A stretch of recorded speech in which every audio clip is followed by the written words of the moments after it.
प्रश्नावली जो हमारी 1.1 थी, पिछली वीडियो में क्वेश्चन नंबर 2 तक सारे सॉल्व कर लिए थे। ठीक, नहीं देखिए तो देख लेना जाके, जिसमें हमने आपको बेसिक और प्रश्नावली भी करा रखी थी क्वेश्चन नंबर 2 तक।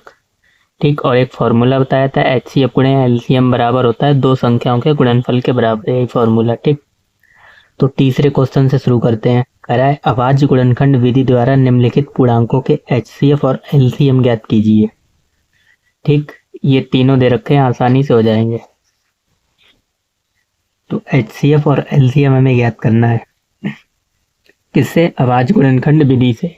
ठीक, तो पहला है 12, 15 और 21। तो 12 के जब आप अभाज्य गुणनखंड करोगे क्या हो जाएंगे?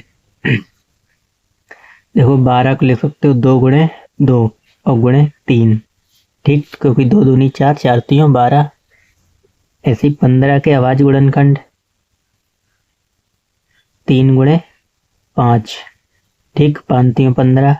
और 21 के अभाज्य गुणनखंड 3 गुणे 7। ठीक, तो हमें क्या क्या निकालना था? LCM और HCF। तो LCM क्या हो जाएगा? LCM जो वो होता है,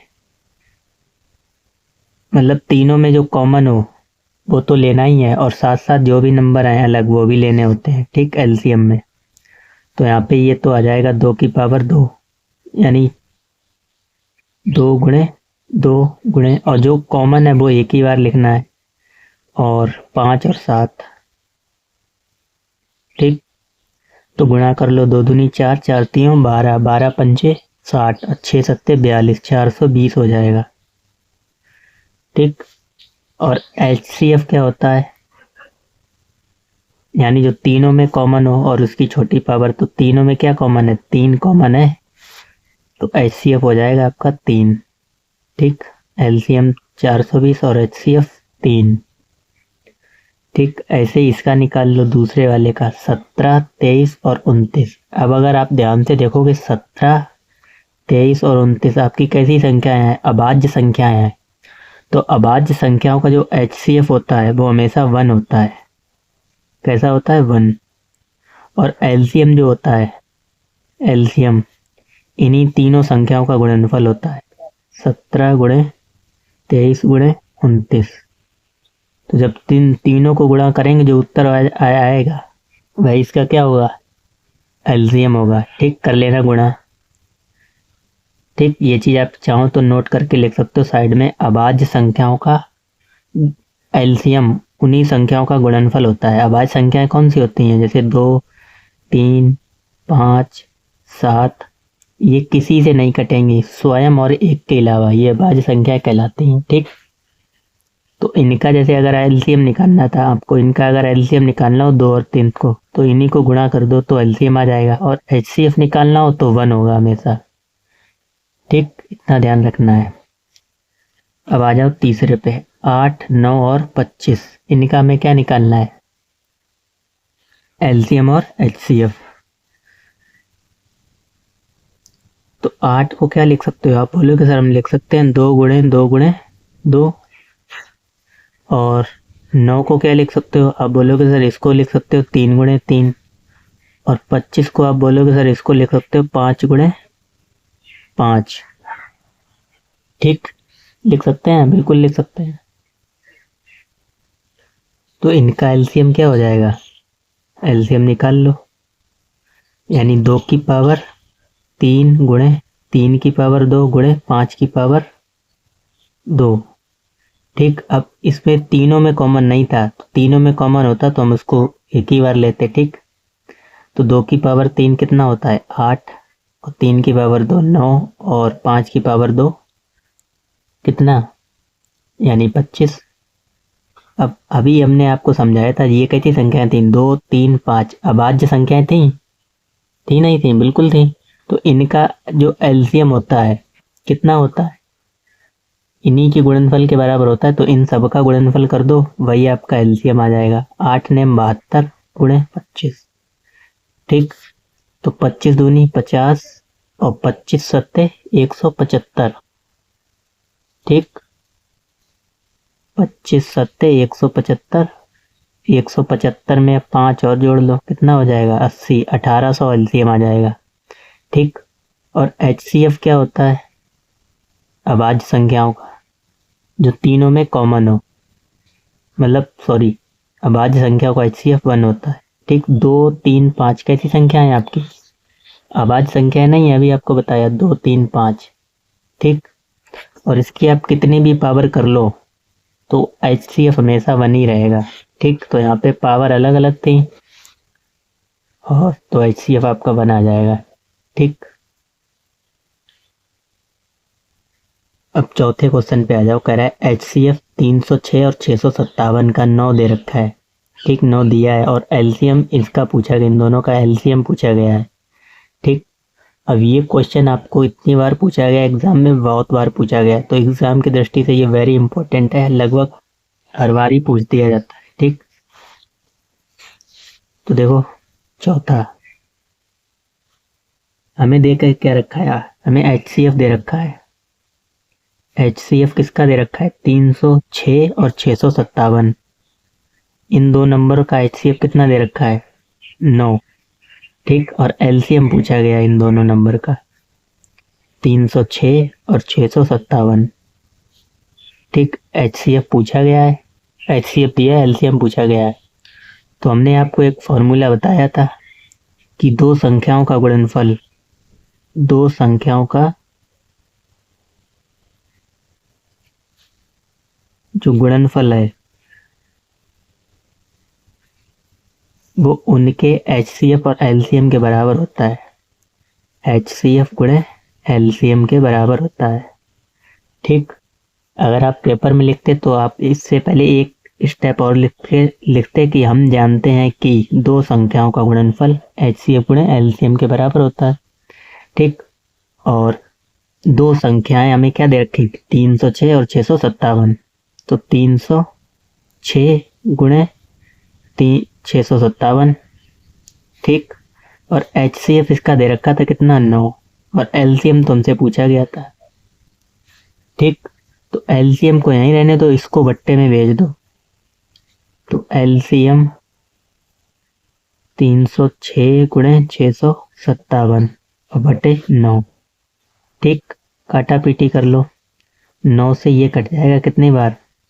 9 3 27 और 9 चौक 36। ठीक, अब 34 का गुणा इसमें कर लो, भाई आपका LCM आ जाएगा। किसका? LCM 306 और 657 का। तो 657 गुणे 34, तो कर लो गुणा 657, 4 सत्ते 28, 4 पंजे 20 और 2 22, 4 छंग 24, 25 26। ठीक, 3 सत्ते 21, 3 सत्ते 21 और 3 पचे 15, 16 17 और 3 छके 18 और 1 19, 8 2 और 1 3, 7 और 6 13, 9 और 1 10 और 2 12। ठीक, 22 338। ठीक, ये आ जाएगा 22 33 और 8 HCF। ठीक, गुणा चेक कर लेना, बस हो जाएगा।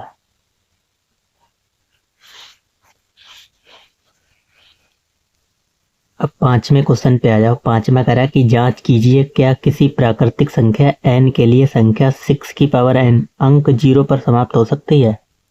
इसका मतलब देखो क्या है, हमसे ये कह रहा है, हमें दे रखा है जांच करनी कि किसी प्राकृतिक संख्या n के लिए, n जो है वो एक प्राकृतिक संख्या है। ठीक, प्राकृतिक संख्या, ये कह रहा है 6 की पावर जो n है, अगर n की जगह हम कुछ भी रखें प्राकृतिक संख्या, n बराबर यही तो होता है 1 2 3 4, यानी प्राकृतिक संख्या यही होती हैं, तो क्या 0 पे समाप्त हो सकती है? कहने का मतलब ये है, अगर आप n की जगह पहले 1 रखेंगे, 6 की पावर 1 कितना होता है? 6। फिर n की जगह अगर आप 2 रखेंगे तो कितना होता है? 36। तो कह रहा है लास्ट में क्या 0 आ सकता है? नहीं आ सकता है। आप कितना भी रख के देख लो, लास्ट में 6 ही रहेगा। ठीक, अगर 6 की पावर 3 करोगे तो आ जाएगा 216। ठीक, और आगे करोगे तो आपको जीरो तो मिलेगा ही नहीं। तो कह रहा है क्या जीरो पर समाप्त हो सकती है, तो आप लिख दोगे नहीं। ठीक, लिख दोगे क्या, कह रहा तो पूछा गया जांच कीजिए कि प्राकृत संख्या n के लिए संख्या 6 की पावर n जीरो पर समाप्त हो सकती है। तो लिख दोगे किसी प्राकृतिक संख्या, प्राकृत संख्या n के लिए, n के लिए 6 की पावर n जीरो पर समाप्त नहीं हो सकती।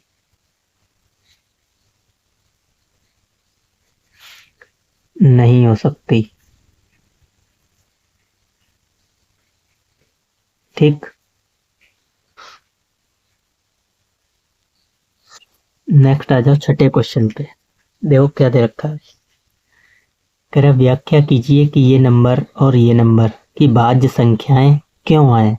भाज्य संख्या मतलब जो सभी सभी से कट जाए, 2 से 3 से।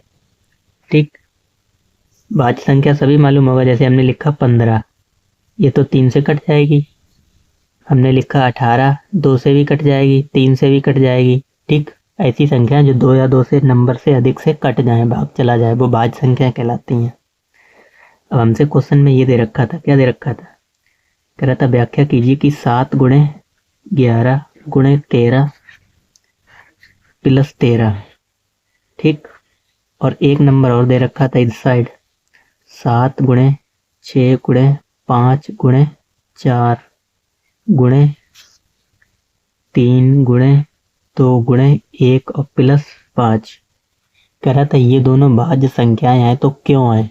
ठीक, तो अगर आप इनको गुणा करोगे, इसको गुणा करोगे तो ये आ जाएगा 1001 प्लस 13।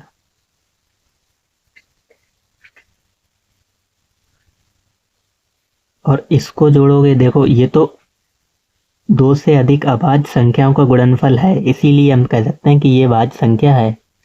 यहाँ पे लिख दोगे, ये इसको जोड़ोगे तो कितना आ जाएगा 1014। ठीक, चूंकि यह 2 से अधिक, 2 से अधिक अभाज्य संख्याओं का गुणनफल है, अभाज्य संख्याओं का गुणनफल है।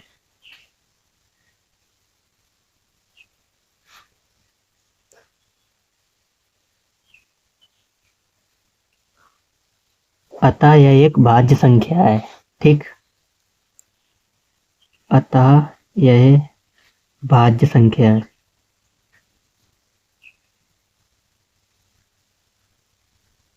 ठीक, भाज्य संख्या यानी इसको डिवाइड कर सकते हो आप। अगर 13 हमने प्लस में लिखा, ये 11 से भी कट जाएगा, 7 से भी कट जाएगा, 13 से भी कट जाएगा, नहीं कट जाएगा, बिल्कुल कट जाएगा। ऐसे ही इसको जब आप गुणा करोगे इन सबको, और 5 अलग है, इन सबको जब गुणा करोगे तो आपका आएगा 5045। ठीक, और प्लस 5, जब 5 जोड़ोगे तो ये हो जाएगा,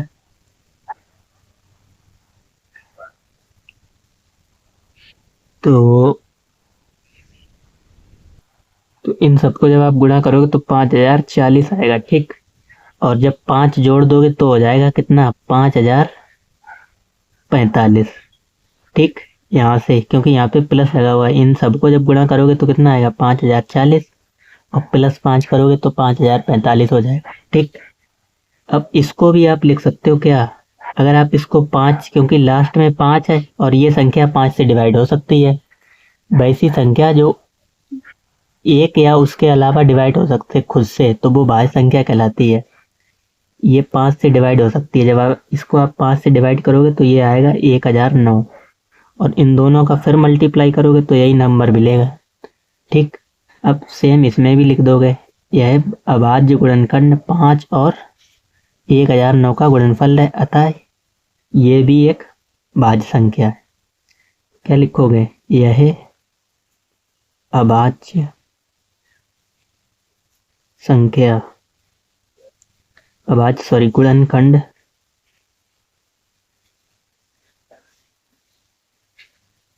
5 और 1009 का गुणनफल है।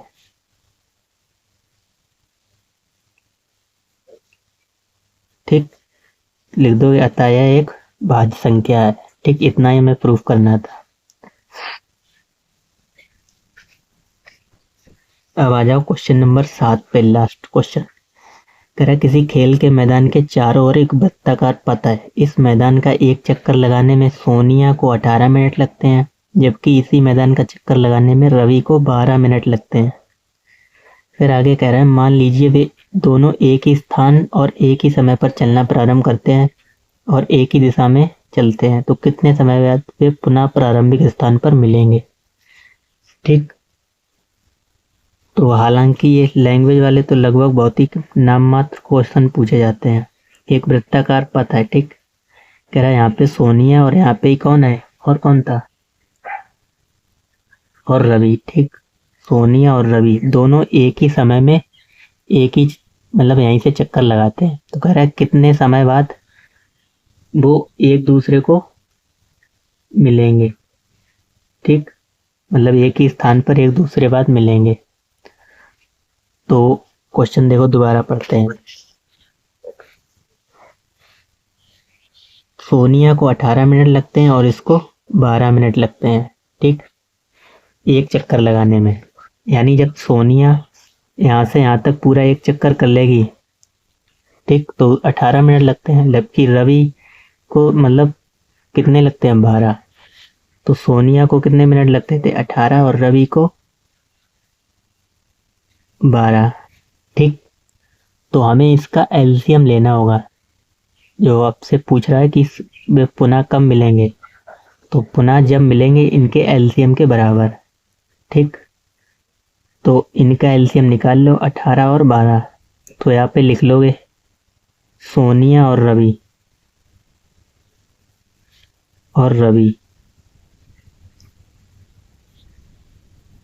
सोनिया और रवि न्यूनतम उभयनिष्ठ गुणनखंड पर मिलेंगे। उभयनिष्ठ गुणक पर मिलेंगे।